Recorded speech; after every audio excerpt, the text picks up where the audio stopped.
Hello and welcome to MVP Hot Seat with Ibrahim Ababou. In the global pursuit of a just energy transition, Africa is no longer a partner. It is the architect of its own future. At the heart of this transformation is Agenda 2063, a blueprint for a prosperous, industrialized continent that requires massive, reliable, and sovereign baseload power. Joining us today is the leader tasked with wiring this continental vision into reality.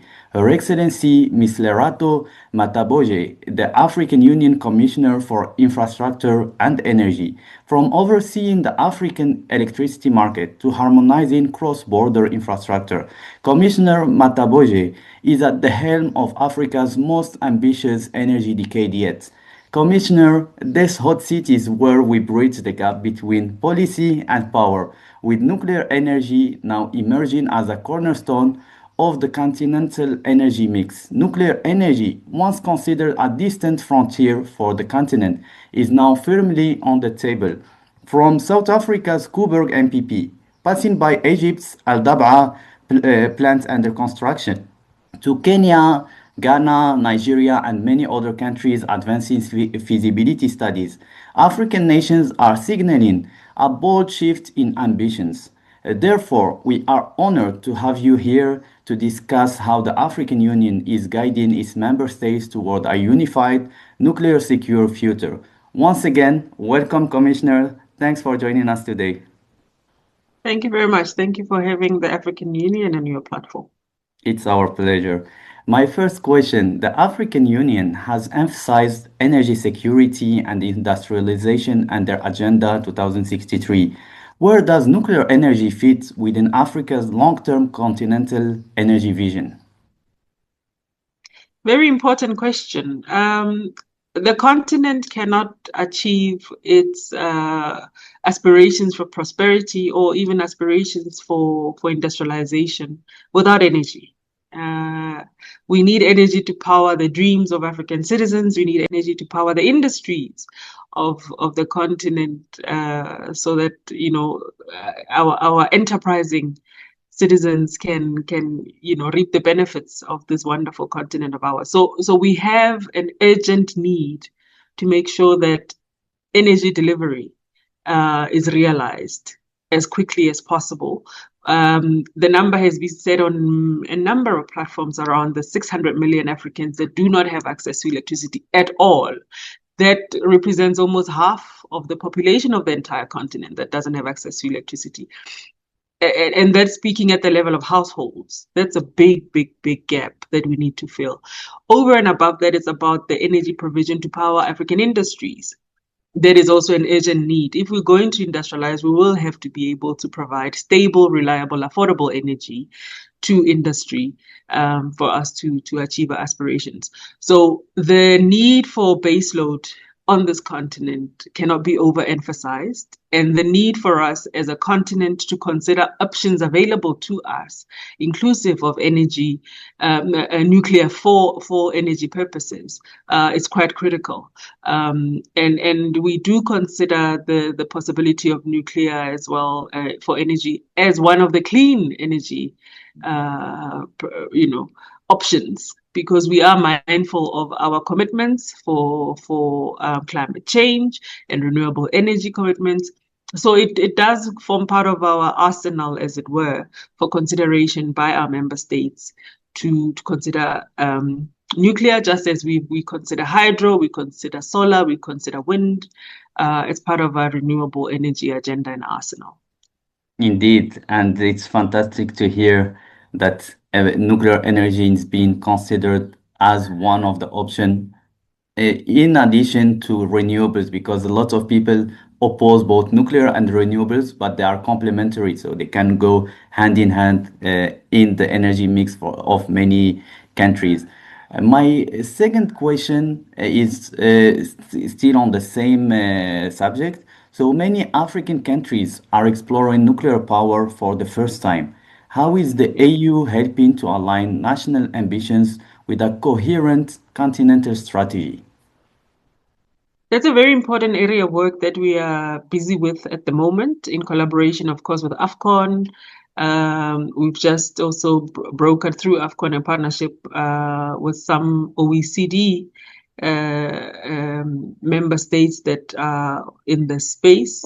The reality is that this is a new frontier for many of our member states as the African Union. So we have an obligation to have a framework that can guide the member states in their consideration and or deployment of nuclear for energy purposes. The peaceful deployment of nuclear for energy purposes.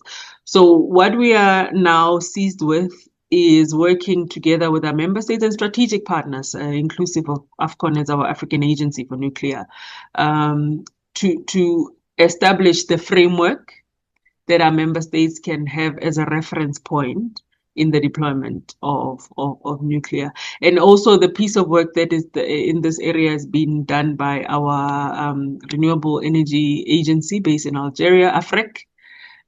So we've got enough implementing entities as a union, as the African Union, to really come up with a solid framework that is going to guide our member states, because it's not just about the deployment, it's also around once we are tapping into nuclear for energy provision, how do we deal with any after effects that may come? So there's a need for proper frameworks around that, and it's our responsibility to assist our member states in that regard. Exactly, exactly. And do you see regional or multi-country nuclear projects as a viable pathway for Africa, particularly for smaller economies? As we know, for smaller grid, it's harder to have a large nuclear power plant. And as the African single electricity market is a flagship project, how can nuclear energy, which often requires massive cross-border cooperation, as you mentioned, for safety and transmission, help stabilize the continental power system master plan?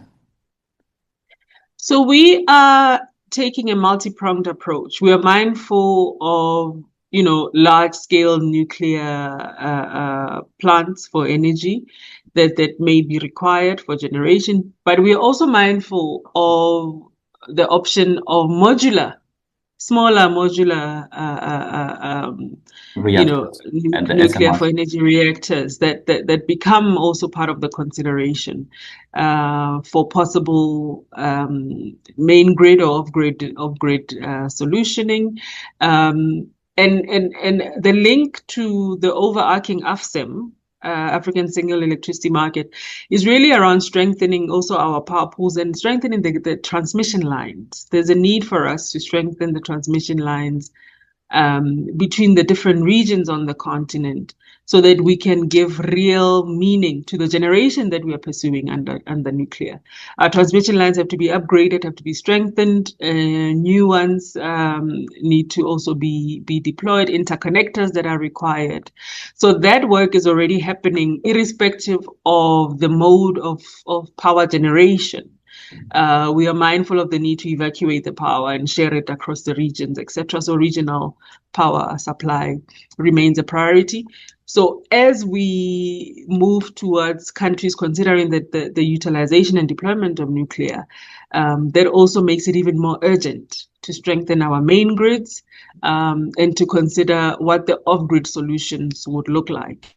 For one, our countries that are remote, remote areas in our countries, like the rural areas. Two, also our island states that we need to bring to bear.